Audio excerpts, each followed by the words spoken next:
Donc nous allons d'abord faire un petit résumé, en tout cas souligner les points forts des 3 évangiles synoptiques, en commençant par l'évangile de Marc. C'est l'évangile le plus court, le plus concis. Apparemment, Marc ne s'est vraiment pas embarrassé de détails, il est allé à l'essentiel.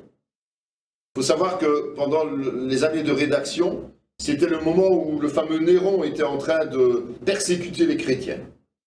Donc, ce qu'il voulait, c'était certainement donner un témoignage concret, véridique sur Jésus, pour couper court à toutes les hérésies qui commençaient à prendre naissance dans cette population, et surtout dans les premières communautés chrétiennes qui se trouvaient en dehors de Jérusalem.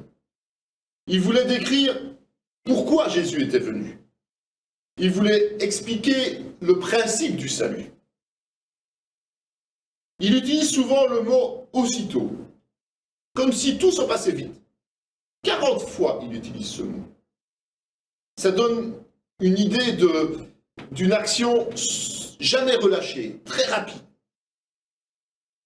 Et il commence son histoire tout de suite par les prémices du ministère de Jésus, sans autre introduction. Mais c'est une qualité, la manière dont il écrit. Et on pense effectivement, le pourquoi il était le premier, c'est que son évangile a servi de base aux autres, en tout cas à Matthieu et à Luc. Marc s'adressait aux chrétiens appelés gentils, c'est-à-dire non-juifs. Donc il ne va pas faire appel à énormément de textes de l'Ancien Testament, puisque son public ne les connaît pas, il n'en a pas grand-chose à faire en fait. Il va plutôt expliquer diverses interventions de Jésus pour les rendre compréhensibles, parce que Jésus agissait, lui, selon la tradition juive. Donc pour Marc, Jésus est le Fils de Dieu, et il agit principalement par des signes et des miracles, prouvant ainsi qu'il est tout-puissant. Il précise même, à plusieurs reprises, que les démons et esprits impurs confessent que Jésus est Dieu. Il y a 8 miracles qui concernent les maladies, 5 les forces de la nature, 4 les démons et 2 la mort. En contrepartie de ça, il va aussi souligner l'humanité de Jésus en tant qu'être sensible, parfois même avec des limites physiques. Il parle de déception, de fatigue, d'étonnement, d'indignation, de découragement. Mais une constance est de mise. Jésus est venu pour servir Dieu et les hommes, et pas pour être servi. Il est venu pour donner sa vie par la croix en rançon à la culpabilité de tous les humains. Cette souffrance endurée va se propager, mais dans une moindre mesure souvent, sur ceux qui vont le suivre. Et son courage devrait être imité, c'est ce qu'il essaie de nous faire comprendre. Il semblerait qu'il y a quelques discussions sur quelques versets, sur les derniers versets qui ont été ajoutés ultérieurement. Marc se différencie de ses collègues quand il relate l'arrestation de Jésus. Il parle d'un jeune homme qui a pris la fuite nu. Et enfin, il va placer dans la bouche d'un centurion romain le fait que Jésus était sûrement le Fils de Dieu. C'est pas innocent, évidemment. En une seule affirmation, il confirme sa théorie au travers des principaux persécuteurs des disciples. Alors on pourrait découper l'évangile de Marc de cette manière. D'abord, c'est la préparation au démarrage du ministère de Jésus, dont Jean-Baptiste, le baptême, le Saint-Esprit, le désert, chapitre 1, versets 1 à 13. Puis le ministère de Jésus en Galilée, à Tyr et Sidon, puis à nouveau au nord de la Galilée, chapitre 1, verset 14 à chapitre 9, verset 1. La transfiguration, Jérusalem et la Passion, chapitre 9, verset 2 à 15, verset 47. La résurrection et l'envoi en mission, chapitre 16, 1 à 16, 20. C'est l'évangile que l'on devrait conseiller aux néophytes ou nouveau-nés. Souvent, on oriente les gens vers d'autres évangiles. Moi, j'aime celui-ci parce qu'il est fait tout simplement de manière simple pour des gens qui n'ont aucun passif religieux en tout cas, de tradition juive. Matthieu, lui, est de descendance sacerdotale. C'est pour ça qu'on l'appelle Lévi, il est de la tribu de Lévi. Et il n'est pas lévite à cette époque-là. Il est collecteur d'impôts. En fait, il est collaborateur avec l'occupant. Il a rédigé donc son évangile un peu plus tard que Marc pour éclairer ses compatriotes juifs. Il veut les convaincre que Jésus est le roi et ce fameux Messie, l'envoyé de Dieu, loin. Il va faire plus de 100 références aux Écritures, prophéties et citations, en utilisant régulièrement les expressions afin que s'accomplissent les Écritures et l'expression royaume, en ajoutant souvent des cieux. Pour souligner l'appartenance de son maître à la lignée de David, il va se lancer dans une généalogie précise, relevant 42 générations jusqu'à Christ, en remontant à notre prédécesseur commun, Abraham, avec pour objectif de souligner la portée universelle du salut. Notons au passage qu'il cite les femmes dont on a déjà parlé, Ruth et Bathsheba. Celui qui accepte Jésus devient disciple, et celui qui le refuse rejette Dieu. La manière de se comporter est le deuxième leitmotiv de l'Évangile, après avoir compris qui est Christ. Donc le plan pourrait être résumé comme ceci. La généalogie, chapitre 1 jusqu'à 1,17. Les années antérieures au ministère de Jésus, chapitre 1,18 à 4,25. Le sermon sur la montagne, pourquoi le mettons à part? Parce que c'est la plus belle prédication qui ait jamais été prononcée, le plus beau discours qui ait jamais été dit au monde depuis toutes les générations ayant existé. C'est du chapitre 5, verset 1 au chapitre 7, verset 29. Le ministère de Jésus, du chapitre 8, verset 1 au chapitre 19, verset 30. Jérusalem, du chapitre 20, verset 1 à 25, 46. Et la passion et la résurrection du chapitre 26, verset 1 à 28, verset 20. Il y a aussi des particularités dans l'évangile de Matthieu qu'on ne retrouve pas ailleurs. Et notamment la visite des mages, la fuite en Égypte, le massacre des innocents, tout ça dans le chapitre 2. Puis il y a Pierre qui marche sur l'eau, chapitre 14. Judas qui accepte des 30 pièces, et puis qui les restitue dans les chapitres 26 et 27. Certaines paraboles, et là vous avez un tableau qui vous aidera avec les résumés des paraboles. L'annonce de l'Église universelle, ça veut dire qu'Israël ne détient plus l'exclusivité, chapitre 21. Pierre étant désigné comme fondateur, c'est-à-dire le premier qui va ouvrir la voie, chapitre 16. Et tous les disciples en tant que missionnaires, chapitre 28. Il va même jusqu'à paraphraser des propos de Jésus sur la discipline à faire respecter au sein de l'Assemblée, chapitre 18. Le fil conducteur, Christ, est là en permanence. Et je vous ai fait un petit tableau par thème, avec des références. Et ces thèmes partent de la généalogie jusqu'à tout le reste, jusqu'à la résurrection et la mission. Je vous laisserai le soin de l'examiner à votre aise.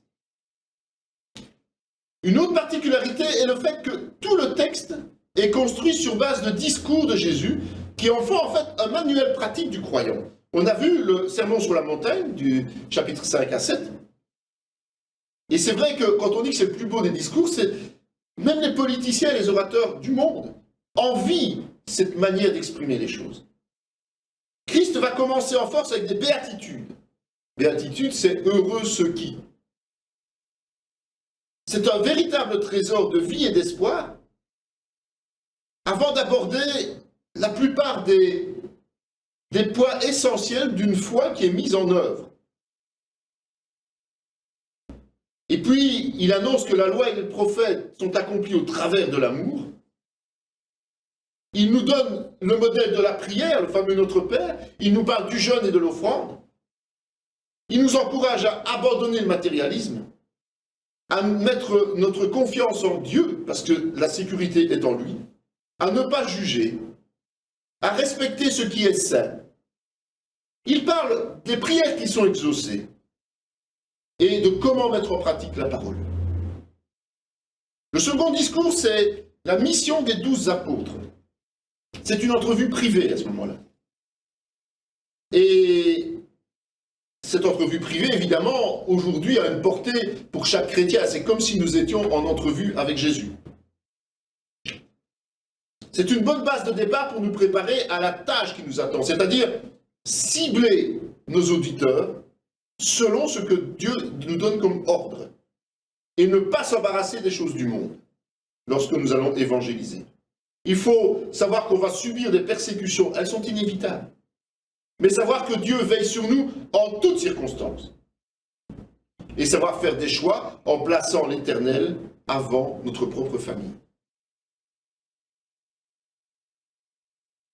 Les autres sont reprises sous les formes de paraboles notamment. Le semeur, l'ivraie, le grain de moutarde, le levain, le trésor caché, traduisent tout simplement des vérités sur le royaume de Dieu. Et puis, Jésus nous explique aussi qu'il faut être comme un petit enfant. C'est la portée de l'humilité et du pardon. Et enfin, chose à ne pas, surtout pas négliger, il y a aussi l'annonce de la fin des temps. C'est de l'eschatologie pure, en fait. Chapitres 24 et 25. Jésus décrit les événements qui permettront à chacun d'observer la situation du monde et de la relier au plan parfait de Dieu. Les guerres et les menaces, les faux Christ, les famines, les tremblements de terre, mais ce ne seront que le début. Les persécutions des chrétiens qui tiendront difficilement, les faux prophètes, l'augmentation de l'iniquité, l'évangélisation dans le monde entier seront les signes de la fin réelle, qui sera terrible et meurtrière. La tribulation qui atteindra des sommets qui n'ont pas encore été égalés aujourd'hui. C'est seulement après tout cela que Jésus reviendra. Mais il reviendra dans toute sa gloire cette fois-ci. Et il utilise plusieurs paraboles pour expliciter clairement ces phénomènes. Ces phénomènes sont inquiétants pour le monde, mais réjouissants pour les chrétiens. Car plus les signes sont forts, plus le retour de Christ est proche. Évidemment, il faut pour ça que nous marchions dans ces voies et que nous remplissions notre rôle. Et la fin de son discours relate le jugement des nations. Celui qui prend la peine d'étudier l'évangile de Matthieu et de mettre en pratique ce qu'il contient prend une réelle option pour une vie sanctifiée à la hauteur des récompenses qui sont promises.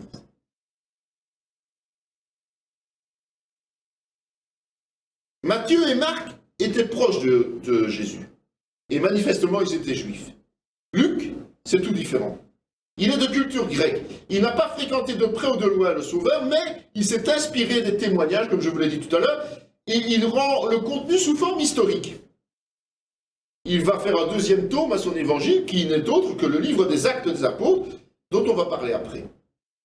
La date de rédaction est incertaine, mais on la situe un peu après Matthieu, puisque Luc, manifestement, s'est inspiré de Marc et de Matthieu. Il s'adresse à une personne quand il écrit cet évangile. Donc c'est un courrier qu'il écrit à un certain dénommé Théophile, dont nous ne connaissons rien. En fait, il veut, au travers de ses écrits, expliciter les lois juives, que son interlocuteur ne connaît certainement pas. Il veut aussi expliciter la langue hébraïque en la traduisant en grec. Donc ces lecteurs doivent être, en tout cas son lecteur principal, et les autres lecteurs doivent être des gentils, c'est-à-dire des Grecs d'origine. Il est en plus, comme je vous l'ai dit, médecin, ce qui va donner à son écrit une certaine structure scientifique aussi, une rigueur scientifique. Et il précise lui-même qu'il a vérifié tous les détails qu'il a reçus.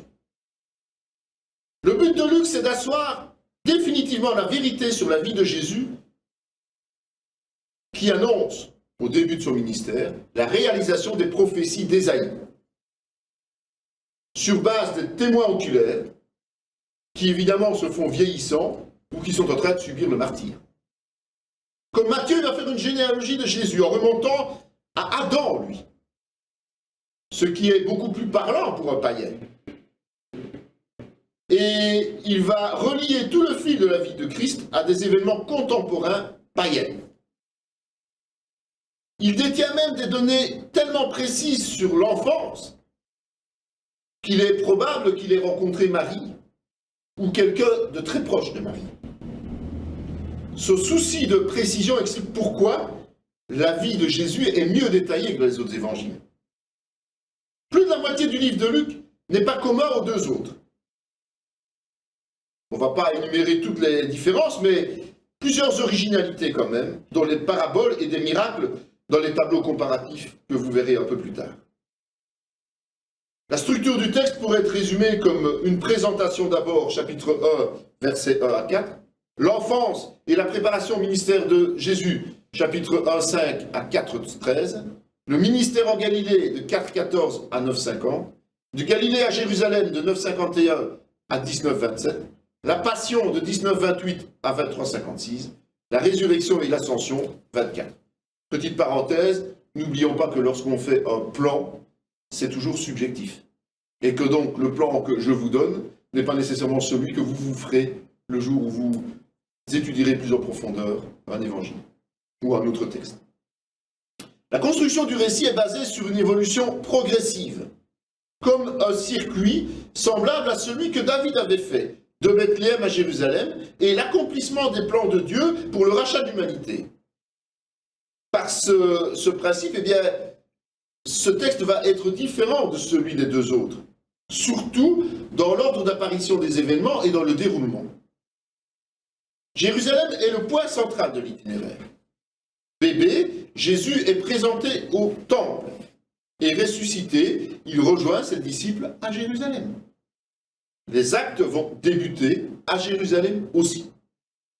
La particularité de l'Évangile est dans la manière d'aborder Dieu et Christ.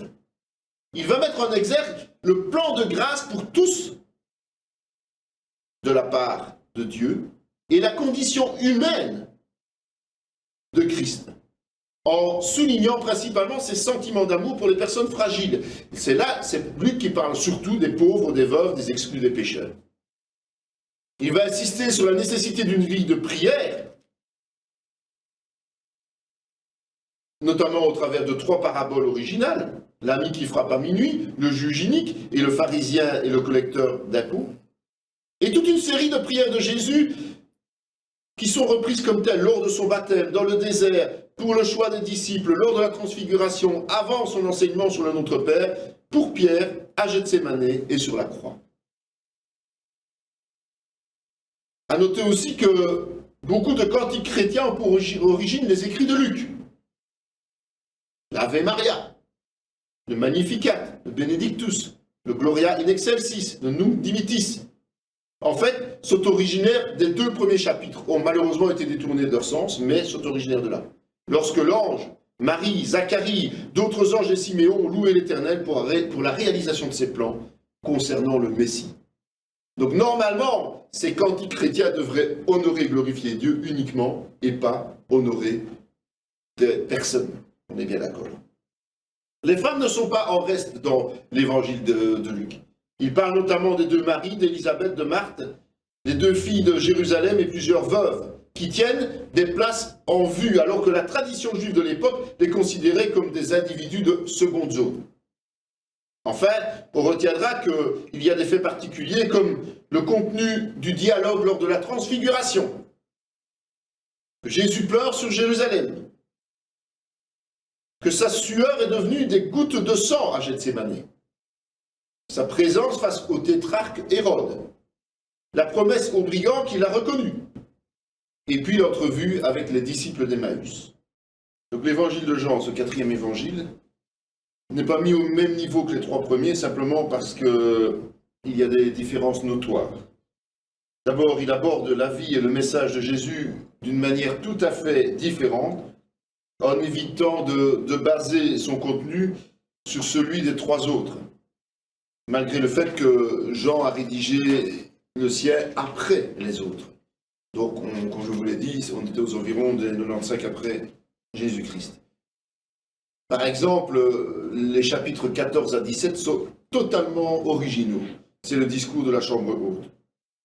En fait, Jean a une volonté, c'est d'amener une dimension spirituelle que les autres n'ont pas atteinte. Et c'est vrai que c'est ce qui a motivé le plus jeune des apôtres en réalité. Il dit lui-même qu'il était le préféré d'ailleurs. C'est peut-être un peu péjoratif, excessif, mais bon, voilà. C'est comme ça qu'il l'a vécu lui. L'Église devait comprendre dans quel terrain elle allait se mettre en position et elle allait devoir agir, en attendant le retour de Christ et l'accomplissement de la fin des temps. C'est un enseignement beaucoup plus mature qui trouve son prolongement dans les trois épîtres, très faible volume, que Jean a écrites, et surtout, évidemment, dans l'Apocalypse, qui est la prophétie par excellence. En fait, son développement est basé sur les principes d'amour, et donc il a reçu la distinction d'apôtre de l'amour, alors qu'il était au départ nommé fils de tonnerre par Jésus. Alors, il a mis en exergue ce que Paul va décrire notamment dans son épître aux Corinthiens, Corinthiens 13, comme l'apothéose de la vie chrétienne. Sacrifier gratuitement ce que l'on a de plus cher, par amour pour l'autre, est le propre de Dieu. C'est un sentiment puissant qui n'a tout son sens que si le pardon l'accompagne. Et Jean en sait quelque chose, puisque au moment où il écrit, il est exilé à Patmos. Le prologue est une généalogie, mais très particulière, parce que c'est une généalogie spirituelle, qui va personnifier la parole en tant que Jésus-Christ, Dieu, créateur et sauveur. Et puis, les points communs avec les autres évangiles sont enrichis et des détails sont ajoutés. Donc on pourrait résumer le livre de Jean, l'évangile de Jean, comme ceci, l'introduction, Jésus et la parole, chapitre 1, versets 1 à 18. Le ministère de Jésus à Galilée, 1 à 19 jusqu'à 12, 50. L'entretien avec ses disciples dans la chambre haute à Jérusalem, 13 à 17, 26. La passion, 18 et 19. Et la résurrection et les apparitions, 20 et 21. Mais ce qui est le plus frappant, c'est la manière dont Jésus va se présenter lui-même. Je suis, Jean 8, 28. C'est le terme que Dieu lui-même a utilisé face à Moïse, Exode 3, 14. Et donc, on va avoir un certain autoportrait spirituel de Jésus. Alors, on ne va pas relire tous les points, mais bon, vous pouvez voir sur les listes qui suivent, justement, que Jésus est le Messie, mais qu'il porte encore beaucoup bien d'autres titres et d'autres symboles. En plus de cela, on sait que plus de la moitié de l'Évangile se concentre sur Jésus et sur ses paroles. Et on va voir qu'il se présente d'une manière tellement complète qu'on n'a peut-être tout juste assez d'une page que pour juste citer les points principaux avec leurs références que vous lisez ici et que vous lirez à votre aise, où il est dit tous les actes que Jésus se proposait d'accomplir et la manière dont il se comportait et il était. Dieu, de son côté, qui est le Père qui demeure dans les cieux, est décrit effectivement sous un jour beaucoup plus paternel. Mais il est aussi dit que le Père et le Fils ne font qu'un. Il cite plus de 100 fois le mot « Père ». En fait, c'est pour démontrer que Dieu nous aime et pour justifier le pardon qui vient de Dieu. Et vous avez là aussi toute une liste d'exemples qui vont nous convaincre de cela. De nouveau, je ne vais pas tous les lire parce que c'est conséquent, mais vous prendrez le temps de le lire, de reprendre les références. La troisième personne de la Trinité n'est pas oubliée parce que je vous ai dit que l'évangile de Jean est un évangile spirituel. Donc qui dit spirituel dit Saint-Esprit. Et c'est la première fois que on nous dévoile une partie, mais déjà importante, des œuvres du Saint-Esprit. Et là, vous pouvez les découvrir à votre aise dans le listing. Alors, aux pages 145 et 146, vous avez des comparaisons. D'abord, la figure 9, ce sont les comparaisons des miracles dans les évangiles. Je vous ai dit que chaque évangile a ses particularités. Tous les miracles ne sont pas racontés dans tous les évangiles. Certains miracles sont racontés dans 2 ou 3 évangiles, parfois dans un seul. Donc vous pouvez, de cette manière-là, voir un petit peu ce qu'il en est. La même chose pour les paraboles.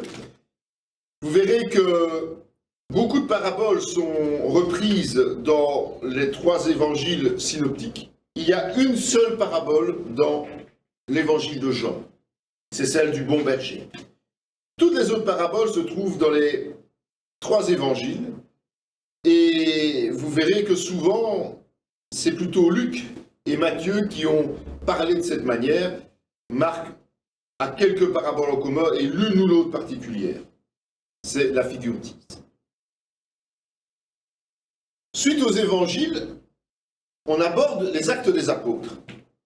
Et les actes des apôtres, c'est l'histoire des premières églises et des premières missions, en réalité. C'est une continuité de l'évangile de Luc. Luc qui voulait absolument rendre une vérité historique à ce que l'on appelle aujourd'hui le christianisme. Et comme pour l'évangile, Luc s'adresse à un seul interlocuteur qui s'appelle toujours Théophile.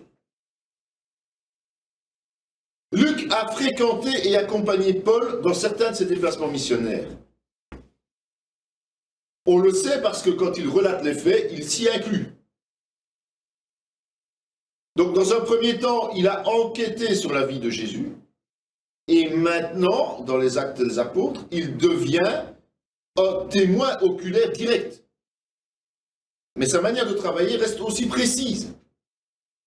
Et certains détails vont agrémenter le rendu historique et spirituel du message. Comme Jésus est ressuscité, c'est au tour des apôtres et d'autres disciples de se mettre en route pour perpétuer cette bonne nouvelle. 2 héros principaux, Pierre et Paul, mais d'autres vont aussi attirer notre attention.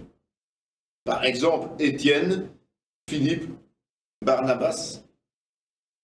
C'est donc beaucoup de serviteurs différents qui vont se succéder pour conquérir spirituellement les populations sur la planète. Il y a de nombreux discours et des enseignements théologiques puissants pour nous, chrétiens d'aujourd'hui. Il y a des événements qui sont vitaux dans l'établissement des murailles de l'Église universelle. Et on voit ces éléments, notamment, dans un premier temps, à Jérusalem et aux alentours. L'ordre d'aller évangéliser a été donné à la fin des évangiles. Il est rappelé ici dans le premier chapitre. Il est aussi important de suppléer au manquement de Judas et de lui nommer un successeur, on va dire, un nouvel apôtre, Matthias. Du 2e au 4e chapitre, on parle de la Pentecôte et des effets miraculeux, dont les discours de Pierre et sa comparution avec Jean devant le Sanhédrin.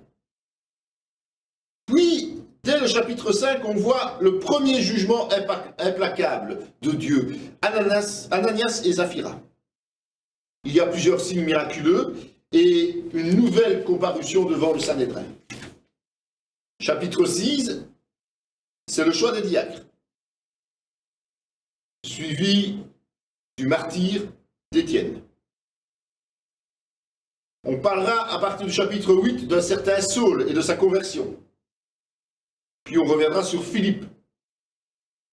La conversion de Corneille, chapitre 10.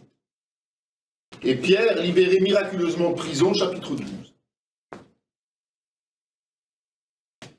Après Jérusalem et les alentours, on va s'attarder à l'histoire de Saul qui va se dérouler principalement dans le monde. Et donc, son premier voyage missionnaire sur la responsabilité spirituelle de l'église d'Antioche est relaté au verset 13 et 14. Saul, devenu Paul, est accompagné de Barnabas et Jean-Marc. Ils vont à Chypre, Pamphylie, Iconium, Lystre, Derbe. Ils font diverses visites aux églises fondées, puis ils reviennent à Antioche pour faire rapport. Au chapitre 15, ils séjournent à Jérusalem pour rencontrer justement les apôtres, dont Pierre et Jacques, et ils vont discuter avec eux sur la pratique ou non de la loi pour les non-juifs. À la fin du chapitre 15, on revient au second voyage missionnaire, toujours sous l'autorité de l'église d'Antioche.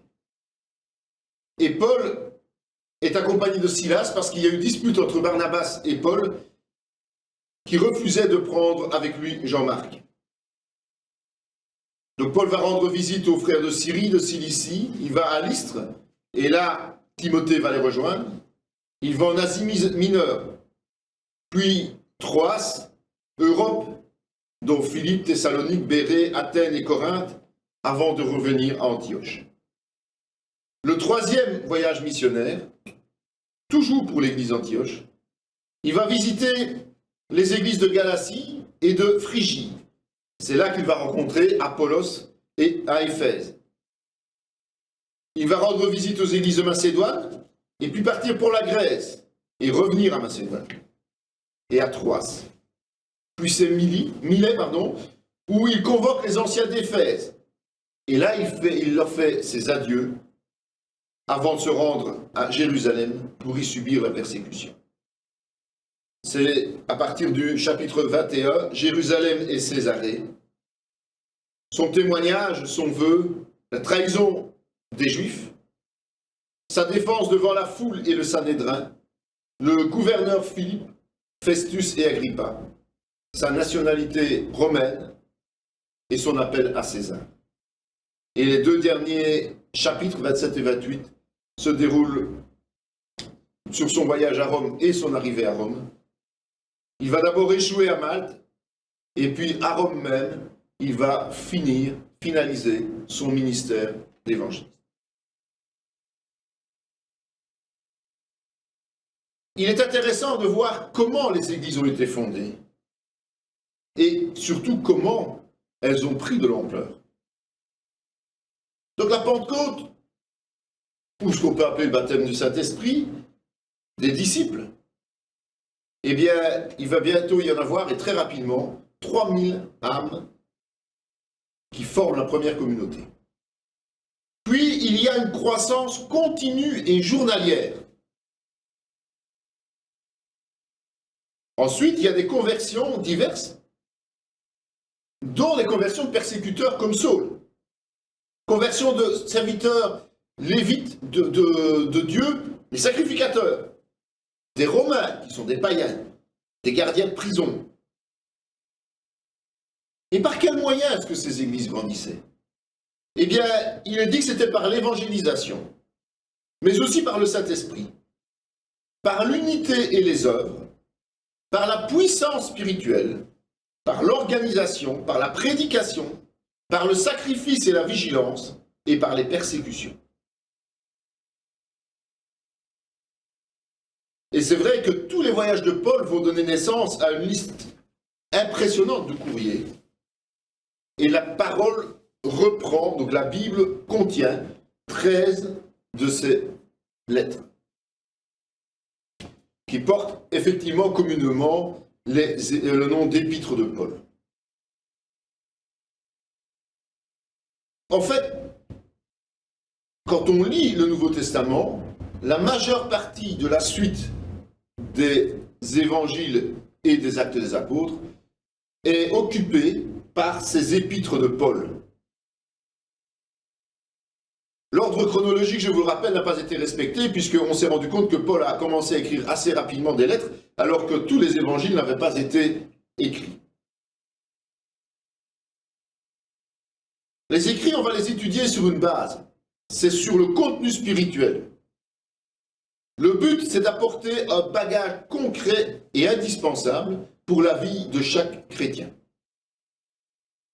Alors, l'épître aux Galates, allons commencer par elle.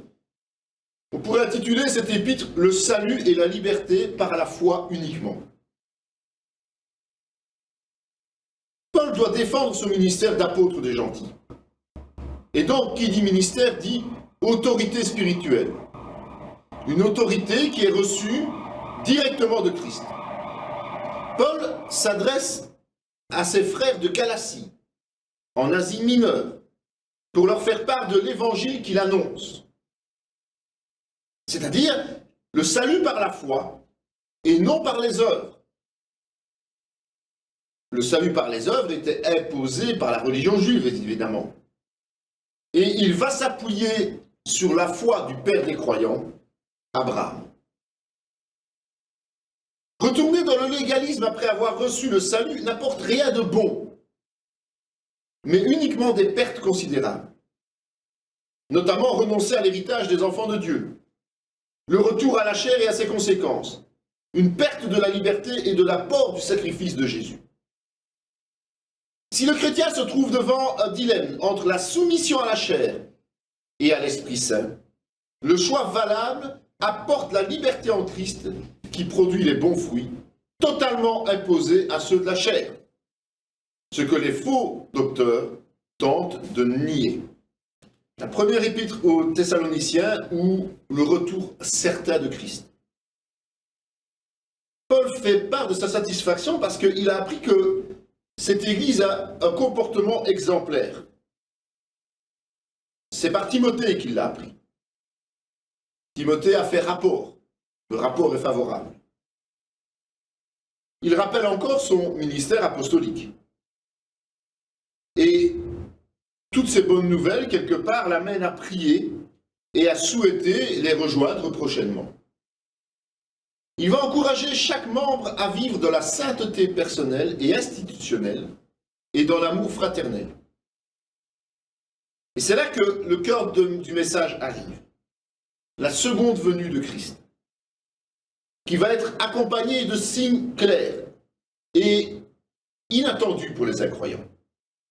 Ce que l'on appelle aussi le jour du Seigneur.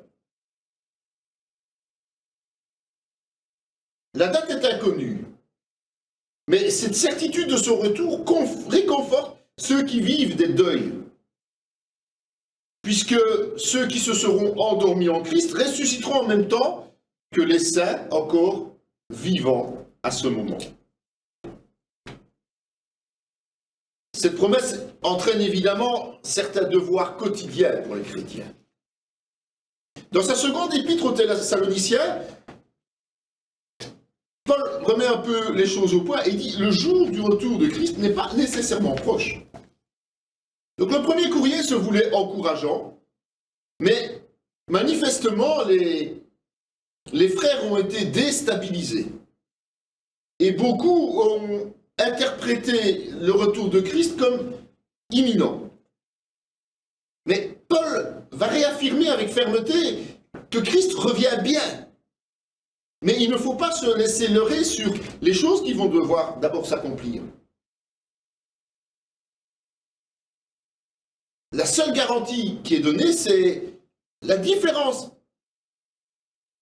flagrante concernant les chrétiens et les non-chrétiens. Même si aujourd'hui les chrétiens sont persécutés, au moment où les choses arriveront, eh bien, Dieu va s'occuper d'eux différemment. Il va donc énumérer les événements annonciateurs du retour de Christ, dont notamment l'abandon de la foi, ce qu'on appelle l'apostasie. L'homme impie qui fait des signes, des prodiges, et qui va connaître sa perte face à notre Seigneur. Évidemment, au grand désespoir de ceux qui l'auront suivi. il encourage, parce que c'est quelque chose de bénéfique, il encourage ses interlocuteurs à rester dans l'obéissance. Et Paul se dit confiant en ses frères, qu'il invite à prier et à se tenir éloigné des perturbateurs. Et dans cet ordre d'idées, avant de prendre congé, il se sert de son exemple de vie ministérielle et de son engouement à travailler pour subvenir lui-même à ses besoins.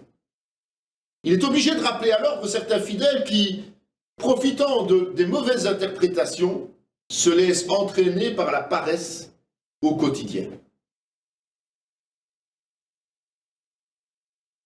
La première épître aux Corinthiens, c'est la purification, les dons et l'amour principalement.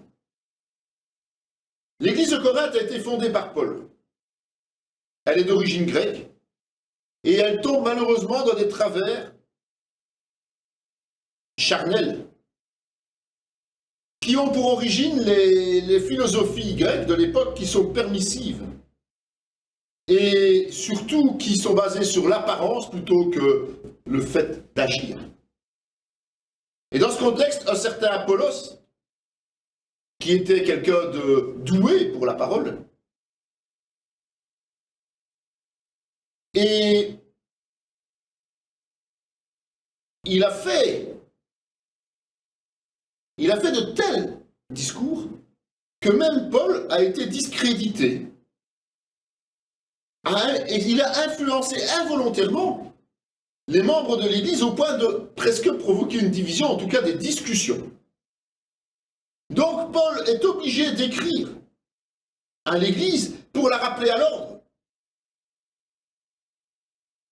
C'est un exemple qui nous est donné dans la parole que nous devons suivre au niveau de la conduite et au niveau de la discipline. Donc dans un premier temps, il est dit que l'Église doit se purifier en laissant tomber les fausses conceptions intellectuelles, les concepts erronés des ministères, les dérives sociales, les divisions internes, le culte idolâtre de l'humain, la sagesse du monde. Ce sont des signes flagrants d'immaturité spirituelle. Donc Paul se prend en exemple vivant pour repositionner les valeurs et les devoirs réels des ministères qui sont oints, c'est-à-dire choisis par Dieu. La manière de se purifier en tant que temple vivant du Saint-Esprit, la portée du mariage, la vraie humilité chrétienne, le respect de la Sainte Seine et l'exemplarité du chrétien, en ce compris dans les actes quotidiens tels que manger, boire ou se vêtir. Tout cela est repris dans les 11 premiers chapitres. Puis, les révélations que Paul va amener vont prendre une portée beaucoup plus spirituelle, parce qu'il va aborder les dons, la manière de les utiliser, et puis il va surtout dire que ce qui chapeaute tout cela, c'est l'amour parfait, qui prime sur toutes les autres qualités, et il va parler de la résurrection des morts. Dans sa seconde épître, c'est surtout une épître apologétique, comme on dit, c'est-à-dire une défense de son ministère. Malgré la lettre qu'il a écrite en premier, les dissensions continuent. Et le ministère de Paul est de plus en plus remis en cause.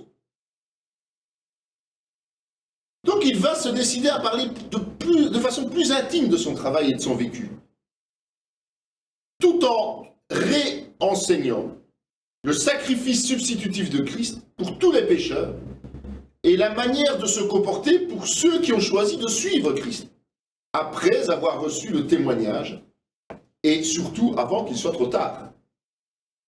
Il est assez difficile de diviser la lettre en portions puisque les sujets se chevauchent les uns les autres. Mais on va souligner des points importants dans cette épître. D'abord, le ministère de Paul tient ses points forts dans divers attributs moraux. Il est motivé par l'amour de Christ. Il apporte le réconfort. Il souffre les épreuves et la solitude. Il est pur et persévérant. il est basé sur l'abandon de soi, mais il a aussi un comportement victorieux et persuasif. Il est axé sur le pardon et les bonnes œuvres. Il est autoritaire au niveau spirituel et autonome financièrement. Bien que certains osent mettre en doute son ministère apostolique, ce ministère a été déclaré légitime par le Seigneur lui-même, par les souffrances qu'il a subies, par les révélations qu'il a reçues et par les résultats qu'il a obtenus. Et au milieu de tous ces critères personnels, il y a 2 chapitres qui sont destinés à exhorter aux dons matériels que beaucoup de chrétiens tendent à laisser de côté pour toutes sortes d'excuses qui ne tiennent pas la route. Donc la lecture attentive des 2 épîtres aux Corinthiens va apporter de nombreux éléments pour ceux et celles qui sont appelés au ministère. L'apologie, les persécutions et les devoirs. L'Épître aux Romains, c'est le plan du salut et des devoirs des chrétiens.